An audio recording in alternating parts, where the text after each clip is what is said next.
Hi, my name is Heather Glenn. I'm with Aligned Ambition, and I'm really excited to talk to you about what nobody told me about going to college. A lot of times I work with students who run into different pitfalls, and I had pitfalls of my own.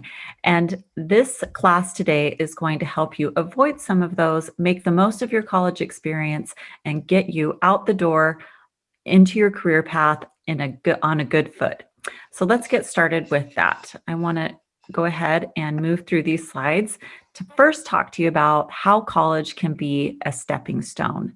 So if you can imagine yourself walking alongside a river and you see something on the other side of the river, you can use stones in the river to step across to get to the other side.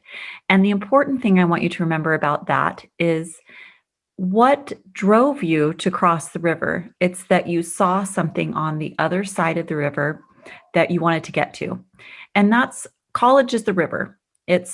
College is the stepping stone in the river. It's what we can use to get ourselves to the next point. So college is a stepping stone to a career, or it can be if you use it correctly. And the more you do to follow some of the things I'm telling you and sharing with you in this video, you should be able to get the most that you can out of college. Now, here are some things you need to remember about your time at college. You will have access to things in college that you will never have access to again. So many things. We're going to talk about some of them, but I want to give you just a brief example.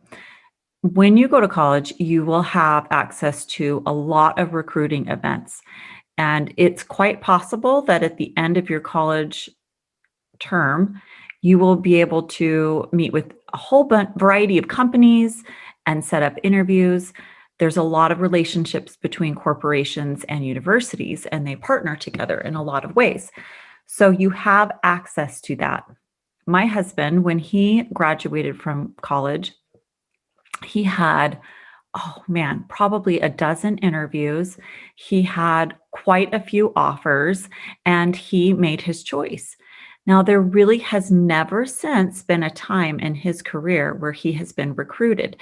Now, this can vary depending on the field that you're in, but mostly in his experience, he has had to go and seek out work, and it certainly isn't a situation where he's fielding multiple offers.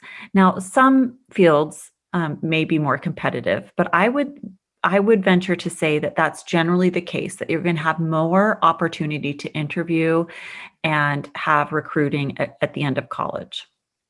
So take advantage of that.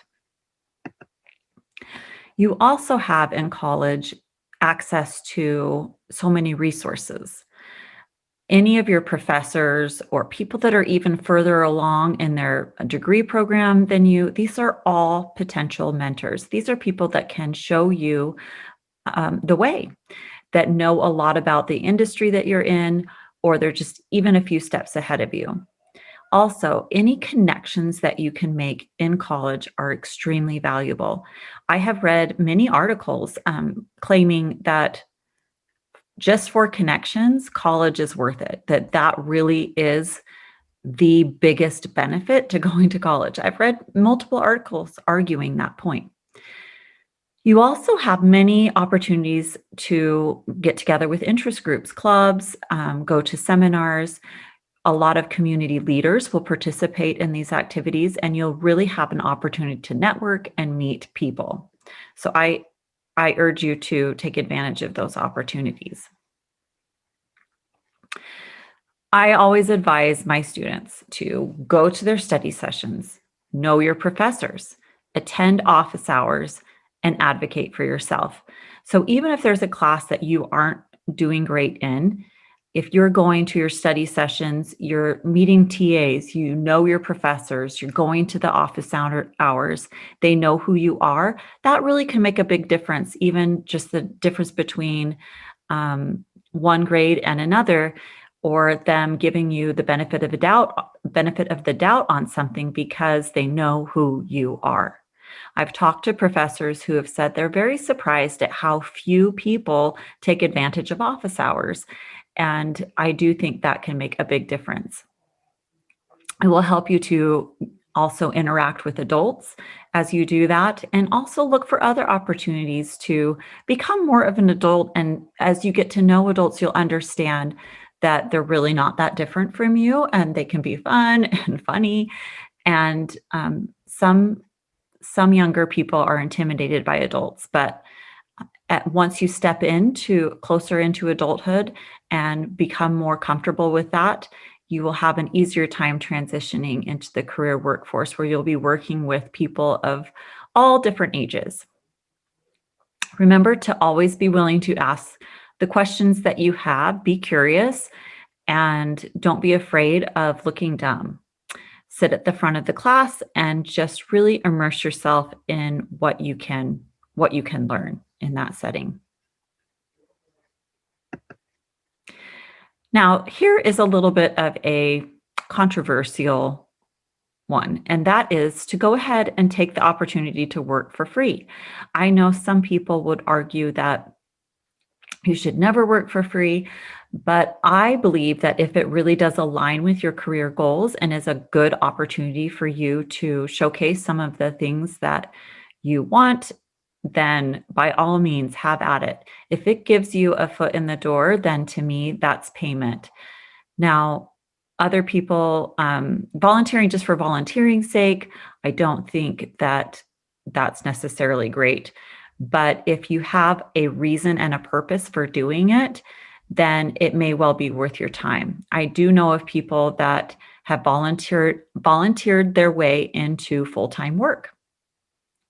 So, especially if you can provide a particular skill or technical ability, or you see some kind of need that you can meet for somebody, small businesses are very approachable for things like this, and it could give you an opportunity to build your resume. So I think it's worth considering. Now, I say to aim for rejection. What does that mean? That means that you will have opportunities beyond what you could probably imagine. And you may be intimidated, or maybe you try to seize an opportunity. If you aren't getting rejected, then I would question whether or not you're trying a variety of enough things, if you're putting yourself out there enough.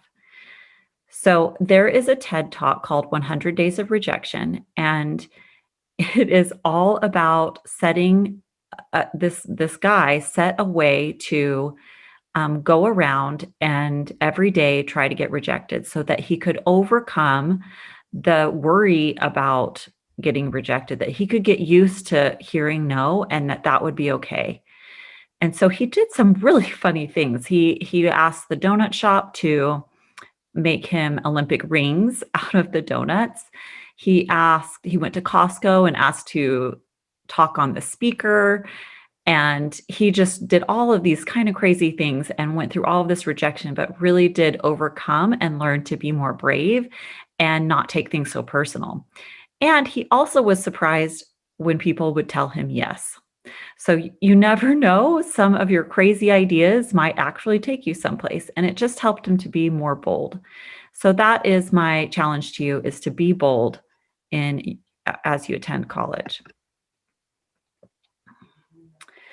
Now, when it comes to choosing your major, you can consider your options, and then you need to take action. So you need to take some kind of action on your preferred routes to see that, whether that be investigate, whether that be try to find some work in that field, to add to your knowledge, give yourself some things to consider, and then go ahead and take action on it so that you're actually moving in a direction.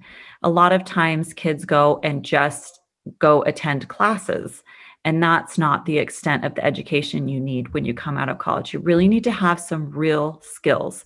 A lot of universities are really trying harder to get more real working skills. Make sure that is part of your college experience, is that you get some real world knowledge. Now, another thing to remember is that you just very well might feel dumb or inadequate at some point. That's totally normal. The truth is that college is really different than high school or any other schooling. It's just a new experience. They usually have challenging exams, and it's really not uncommon to get really poor grades at some point or another. So the truth of the matter is that your grades are only important to a certain degree. Nobody is going to ask you when you go to a job interview what your GPA was. It's just not considered. They just don't care anymore. It will affect your ability to get into graduate programs if that's something that's important to you. It may affect your ability to get into a particular college, especially with prerequisite classes. So, depending on your university, they may consider your GPA as criteria for admittance into their individual programs. But generally speaking, your grades are not the most important thing. So if you can get through the classes and it's something that you want to do, even if it's really challenging and humbling, then I say go for it. Don't let being scared of a bad grade keep you from pursuing something that you're really interested in. Which takes me to the question, does your major really matter? Well, in a way, it depends. It's going to depend on what you want to do. And if you graduate in dance, then it's going to be a little more challenging to transition to a science field. That's just the reality of it. So I can't give you a blanket answer on that, but I do feel confident in saying that when you choose a school, if you choose a school that offers a program that you're very interested in and that you can get into that program, then you're in a good path. And how prestigious the school is can affect your opportunity depending on what you're interested in. So if you want to go work on Wall Street, then there are universities that partner with Wall Street more than other universities. So you can consider what areas you're interested in and maybe attend a university that has a presence of that industry nearby, because there will be partnerships possibly available and you can research that as well. Also remember that your academic advisors are there to help you graduate. They're there to help you map out a graduation plan. They're there to help you understand your credits, but they really don't spend a lot of time with their students. I usually hear from my clients that 5 minutes or less is what they usually spend with them. And so they don't really dig into you, your personality, and what you're trying to accomplish.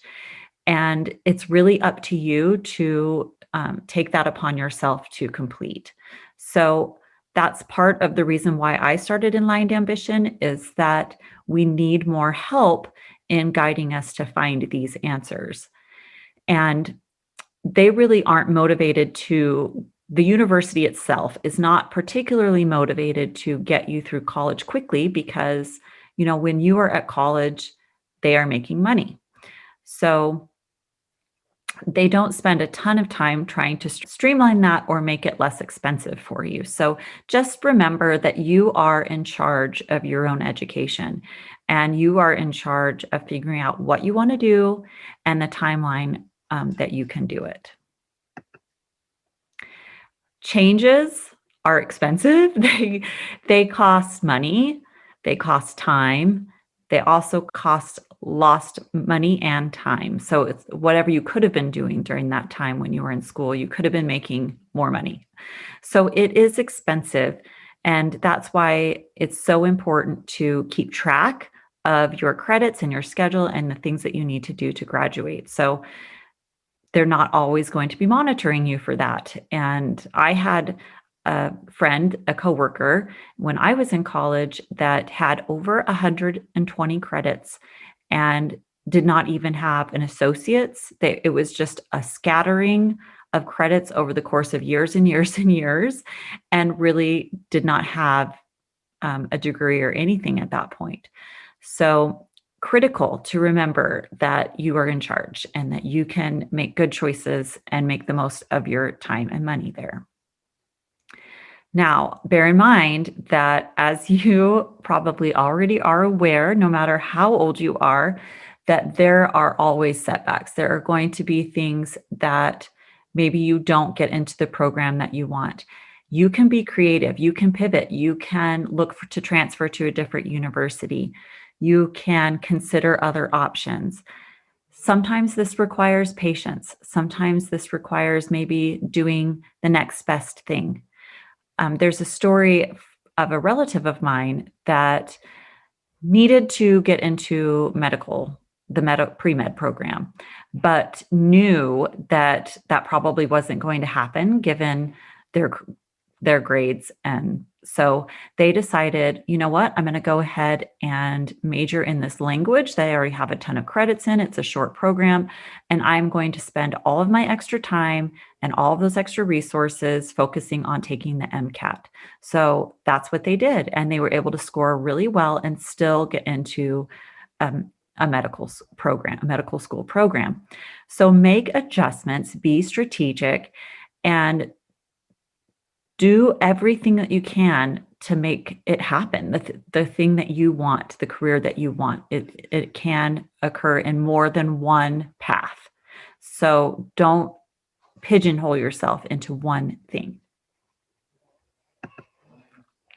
Now I got to take you back to the cowbell of college. If you haven't watched the old SNL about cowbell, go look it up, because this is the secret ingredient, just like cowbell was the secret ingredient. I'm going to tell you the secret ingredient to college is ambition and engagement. Ambition and engagement. So if I were to hand you a cupcake and it was frosted with ambition, engagement, you would see this person that has a college degree, that is curious, that has been very involved in the program, that made the most of the resources that were available to them, that showed ambition by showing initiative in their program, being part of clubs or any other possible related activities. That is the frosting on the cake. The degree itself is just the cupcake. It's the plain cupcake, and it's just not as appealing. So do what you can to dress up your degree and make yourself more appealing. This ambition engagement, in my opinion, is more important than your GPA. It really shows that you are interested and that you care and that you are trying. And that, above all, will go a long way with future employers when they see somebody that has done a lot of things on their own and that has been willing to get in there and be engaged. Remember, focus on why you are there at college. It is expensive. It is so expensive. I think I worked it out and it's like $180 a day. So when you wake up and you're at college, you'll think, how can I get my $180 worth? That's based on averages. It's not based on your cost. I just Googled it and divided it by the number of days of the year. So it's not something that necessarily will cost you 180. I'm just speaking theoretically. Focus on how can I get my $180 worth today? And that should help you with your perspective. There are going to be things that might try to distract you. Partying, that's a big one. Maybe drama from relationships. There are a lot of things that might keep you from making the most of your college that have nothing to do with education, right? So take care of your body, take care of your mind, eat well, start forming good habits, and remember to get the most out of every day that you can. It doesn't mean you're going to be perfect, but strive to focus on that.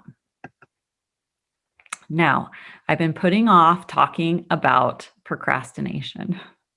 How many of you are procrastinators? I know it's very easy to do because it's basically us putting off something that we don't want to think about. We don't want to deal with. It's very common. It's very natural. And yet the day always comes when we need to be prepared. And so that is why the best thing that I feel like any college student or high school student preparing to go to college can do is to learn about themselves, to learn what they value, what's important to them, to learn about job possibilities, to be able to explain this to somebody else, to know how to get their resume together, to know how to start career inquiries. And all of this is covered in my course, Career Clarity, which is available in a digital format for you. I also have one other course that I just launched that I'm very excited about. If you are not ready to make a full-size investigation into careers, but you want to do something to experiment, then I highly recommend my course on finding a passion project. A passion project is an opportunity for you to really dive into a topic of your choice and create an entire project all based around your own initiative.